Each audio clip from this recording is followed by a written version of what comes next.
Stake হোল্ডারের সাথে আলোচনা না করে রেস্তোরাঁ সহ 43টি প্রতিষ্ঠানে 5% ব্যাট থেকে 15% ব্যাটে উন্নীত করেছে, যেটা অসহনীয়। এই কারণে ইতিমধ্যে বাজারে খুব খারাপ প্রভাব পড়েছে। আপনারা জানেন, আপনারা যারা বাজার করেন আপনারা জানেন, এই মুহূর্তে বাজারের সমস্ত জিনিসপত্রের দাম বেড়ে গেছে বন্ধুগণ। এভাবে চলতে থাকলে আগামীতে সারা বাংলাদেশে 4,85,000-এর অধিক রেস্তোরাঁ রয়েছে। এই রেস্তোরাঁ যদি এভাবেই চলতে থাকে, 15% ব্যাট যদি বহাল থাকে, তাহলে অর্ধেক রেস্টুরেন্ট বন্ধ হয়ে যাবে বলে আমরা আশঙ্কা করছি। আপনারা বেডের পরিধি না বাড়িয়ে বেডের পরিমাণ বাড়াচ্ছেন। এই বেডের পরিধি আপনাদের পরিমাণ বাড়াতে পার্সেন্টেজ বাড়ান, তাহলে আমি মনে করি রেস্তোরাঁ ব্যবসা দোষ নামবে।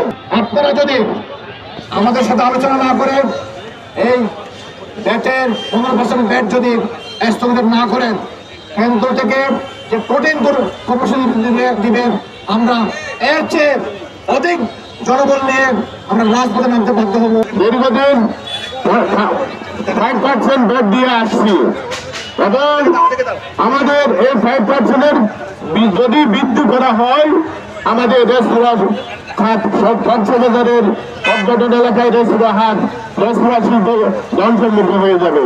বর্তমানে কক্সবাজার আমরা যারা এখানে বিভিন্ন আমরা তরকারি থেকে শুরু করে বিভিন্ন পণ্যের দাম উদ্যোগে দিই, এরপরে যদি আমাদের কাছে যদি ব্যাট যদি 15% বৃদ্ধি করা হয়, তাহলে এই কক্সবাজারে আমরা এই পর্যটন শহরে রেস্তোরাঁ ব্যবসা করতে পারবো না।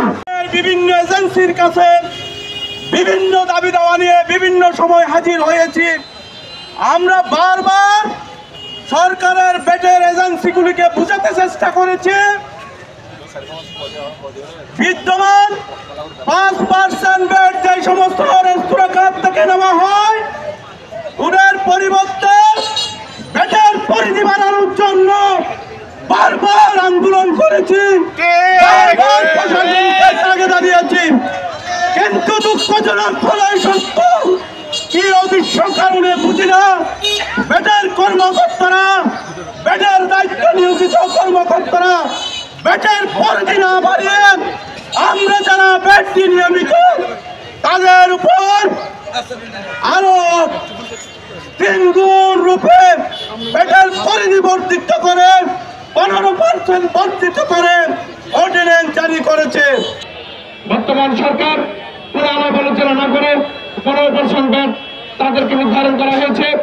আমি আজকের এই মানববন্ধন থেকে দাঁড়িয়ে আপনাদের উদ্দেশ্যে বলতে চাই, তাদেরকে আপনারা করের মুক্ত করেন, ঠিক আছে, কিন্তু আপনারা যদি সেই ব্যাটকে 5%-এর মধ্যে নিয়ে আসেন, তাহলে তাদের ব্যবসা বাণিজ্য তারা সামনের দিকে নিয়ে যেতে পারবে।